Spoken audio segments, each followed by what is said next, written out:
शिंदेचं नाव मला आयुष्यात घ्यावं मला असं वाटतं. काहीला त्यांचेच पाय आवडते, त्यांच्या पायाला काय काय गु आहे का काय चाटायला का काय मला काहीच मिळाला का. ती पण होती त्या पायाची काँग्रेसमध्ये गेल्यापासून काँग्रेस संपलं. तुमचं मला कधी डाऊट येत नव्हता शिंदे साहेबांसारखं मी कोणालाच म्हणणार तुम्ही मला काय करू शकणार जा तिकडे बघा मी काय करायचं. सत्यात गेलात म्हणजे का तुम्ही माझ उतरणार का आमच्याकडे. मी दिले गंड्याचा आहे. मी इथं खुशी एकदा माग लागलो ना पण माझ्या मराठीत वाटलं करतात ना तर मी बापाला सोडणार नाही. तर तुम्ही कोण तुम्हाला एकटा पाडून जेलमध्ये टाकता दोघं जण फडणवीस तुम्ही मी मोजतच नाही तर जेलला फिरला. बावनकुळे मालक झाला का फडणवीसचा. तुमच्यावर मला कधी डाऊट येत नव्हता शिंदे साहेबांसारखं मी कोणालाच म्हणत नाही. तुम्ही मला काही करू शकत नाही जा तिकडे. आम्हाला माहित नव्हतं तुम्ही बावनकुळ्याच्या हाताने आमच्या कंट्रोल करता आणि तुम्ही एक बावनकुळ्या संपली जाण. मी 15-20 तरी आमदार पाडीन तुमचे एकट्या बावनकुळ्यासाठी. मग बावनकुळ्या घ्यायचा का मराठी पाहिजे ते ठरवायचं तुम्ही. आयुष्यातही शिंदे साहेबावरती संशय येत नव्हता आयुष्यात. पण शिंदे साहेब मला सांगा तुमचे हे मंत्री असं करणार का. मी उदय सामंत साहेबाला सुद्धा सांगितलं होतं बरं का त्या टायमाला तुम्ही घात करता हॉस्पिटललाच मुंबईत. खऱ्याचं खरं करा खोट्याचं खोटं करा. शिरसाटांना सुद्धा फोन करून सांगितलं होतं मी तुम्ही खोटे घात करता तर माझ्या समाजात वाटोळ होईल बरं का. आणि विलास घुमरेला सुद्धा सांगितलं होतं मी हॉस्पिटललाच. हेच विषय तुम्ही वाटोळ करता ना मराठ्यांचं तुमच्या राजकीय स्वार्थासाठी. केलंच ना शिंदे साहेब तुम्ही तेच. तुमच्यावर मला कधी डाऊट येत नव्हता शिंदे साहेबांसारखं मी कोणालाच म्हणत नाही. तुम्ही मला काही करू शकत नाही जा तिकडे बघा मी काय करायचं ती. सत्यात गेलात म्हणजे का तुम्ही माझ उतरणार का काय आमच्याकडं. यांच्यावर कधी संशय येत नव्हता. आमच्या मराठ्याच्या आरक्षणात विरोध करणारे लोक तुमच्या ऑफिसला कसं काय येतात. कस काय येतात तुमच्या प्रवक्त्या संघ तुमच्या मराठा समन्वयका संघ कस काय बाळासाहेब भवनला हमेशा कस काय संशय होऊ नये. मतदान मराठ्यांनी करायचं. शिंदे मराठ्याचा आहे म्हणून अजितदादा मराठ्याचा आहे म्हणून लोकांनी पक्ष बघायचा.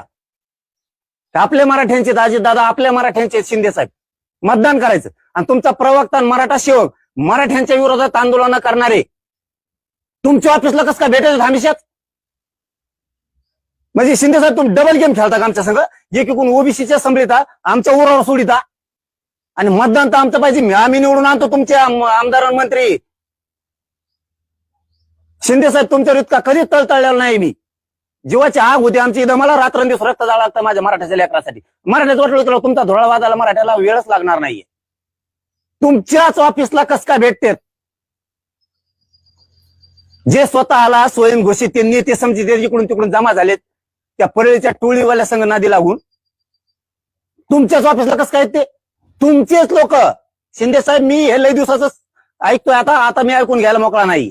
तुमचे प्रवक्ते ते परत मराठीचे अभ्यासक बी आहेत पुन्हा ते प्रवक्ते बी आहेत आणि मराठा समन्वयक बी आहेत. तुमच्या ऑफिसमध्ये मराठ्यांना विरोधी करणारे ओबीसीचे नेते तुमच्या बाळासाहेब भवनला कस काय. ते तर तुम्हाला विषय देतात. मग तुम्ही सांगितलं का दाटून मला विषय द्यायचा आहे पण मराठ्याच्या विरोधात जरांगेच्या विरोधात आंदोलन कर. हे 2 कारण सांगितले तुम्हाला आता. आणि तिसरं सांगतो तुम्ही जे मराठ्यांच्याच काही समन्वयकाला माझ्या विरोधात आंदोलन करायला लावताना ते सुद्धा तुमच्याच पक्षाचे तुमच्या पक्षाच्या कॉलेज आहे संभाजीनगरला तिथं बैठका होत्यात माझ्या विरोधात. तुमच्या सांगण्यावर होत्या एकनाथ शिंदे साहेब. एकूण मी पण लागतो नाही एकूण अंगावर पण घालता का. तुमच्या पक्षाचा नेता कार्यकर्ता त्याचं कॉलेज संभाजीनगरला तिथं बैठका होत्यात आणि ते सगळेच तुमच्याच पक्षातले लोक आहेत.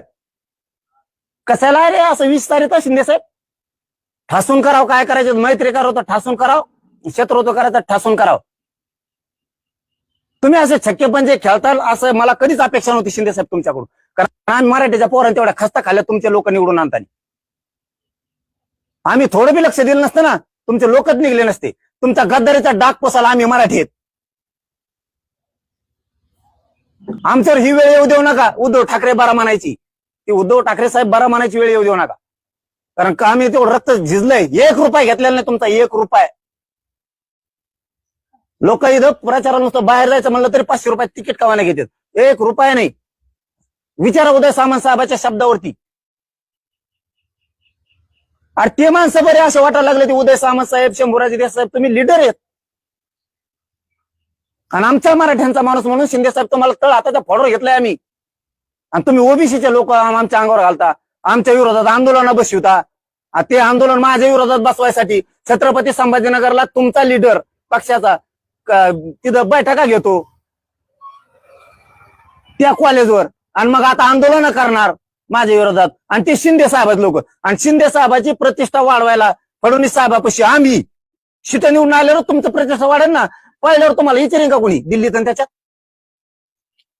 ही उपकाराची परतफेड कराल का शिंदे साहेब तुम्ही? त्यांना बळ घुमरे साहेब देणार, परत तो शिरसाट साहेब देणार त्या बैठका घ्यायला. याच्या अगोदर सुद्धा मी 1.5 वर्षापूर्वी सांगितलं होतं, शिरसाट साहेब तुम्ही करताय ते चूक करताय.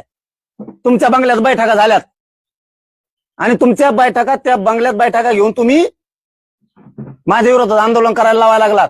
ही मला माहिती मिळाली आणि तुम्ही फोनवर म्हणलेलं मला इथून पुढे होणार नाही. होय, झालं ते झालं.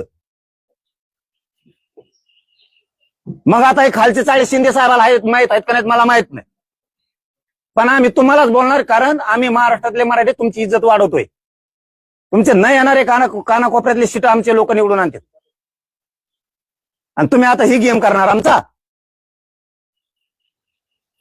आणि फडणवीस साहेबांनी तो मागा लावलाय, तो बावनकुळे, त्या बावनकुळ्यांनी एंडोर्समेंट करून पत्र दिलंय नोंदी रद्द करा म्हणून. मला हे दाखवायचं नव्हतं, मी लाड साहेबाला त्यावेळेस सांगितलं की तुम्ही चांगले काम करा, असल्या खोड्या करू नका. हे बावनकुळ्यांनी दिलेलं एंडोर्समेंट करून पत्र बीडच्या कलेक्टरला तात्काळ नोंदी रद्द करण्यात याव्यात. रद्द नाही होणार तर काय होणार? राजकीय दबावातून मराठ्या हो, मराठ्यांना प्रश्न विचारतोय, होणार नाही तर काय होणार? हे जर रद्द करायला लागले तर मी काय करू? त्याच्यासाठी तुम्हाला उठाव करावा लागणार आहे. आता यांचा माज जिरावा लागणार आहे आपल्याला. इतके नीच चाळे फडणवीस साहेब नसायला पाहिजे. मी बी लय गंड्याचा आहे. मी इतका खुनशी एकदा जर माग लागलो ना, मी बळच लाड भाऊमुळं त्या विखे पाटलांमुळे तुमच्याशी जुळतं मिळतं चाललं होतं की मराठ्याचं कल्याण होतंय, चालू दे. पण माझ्या मराठ्याचं वाटोळ करतात ना, तर मी बापाला सोडणार नाही. तर तुम्ही कोण? मी मराठ्याला माय आणि बाप मानलेलं आहे. मराठ्या पुढे मी कोणालाच गिनीत नाही. शिंदे साहेब ते खरंच वेळ येणार आहे आमच्यावरती सगळ्यांवरती की ते उद्धव ठाकरेच बरा की काय म्हणायची, आणि बराच म्हणावं लागेल. तुमचा गदारीचा डाग आम्ही पुशीलाय. आम्हीच सांगितलं त्यावेळेस मीडियात जाहीरपणानं की तुमचा पक्ष फुटू तिकडे काय होऊ. शिंदे साहेब नोंदी शोधायला प्रयत्न करतात. आम्हाला काय देणं घेणं नाही तुमच्या भांडणाशी. आम्हाला जे देणार आहे त्याचे उपकार ठेवले पाहिजेत. ह्या माताचे हे उपकाराची परतफेड करता तुम्ही आमच्या. इतका अमृत पिऊन आले करू नका, माया तर नादी लागू नका. मामाशिवाय बोललो नाही तुम्हाला कधी मी, मामाशिवाय. हे तुम्ही ह्या नावाखाली मराठीचं वाटोळ करणार आता. तुमच्या जिल्हा परिषद तिकडे काढी लागू दे. तुमच्या जिल्हा परिषदला तुम्ही मराठ्याचं आयुष्य बर्बाद करणार, तर शिंदे साहेबाचे मी इतके शिटा पाडणार. शिंदे साहेबाला आयुष्यात पश्चाताप आला नसतं. पैसे नोटा नाही चलत साहेब. मोदी साहेबांनी लोकसभेला लय नोटा चालल्यात लोकाला. काहीच वाकडं नाही झालं मराठ्याचं. मी झोपून टाकीन तुमचे सगळे, आणि तुम्हाला एकटा पाडून जेलमध्ये टाकता दोघ जण. फडणवीस तुम्ही, मी मोजतच नाही तर जेलला फिरला.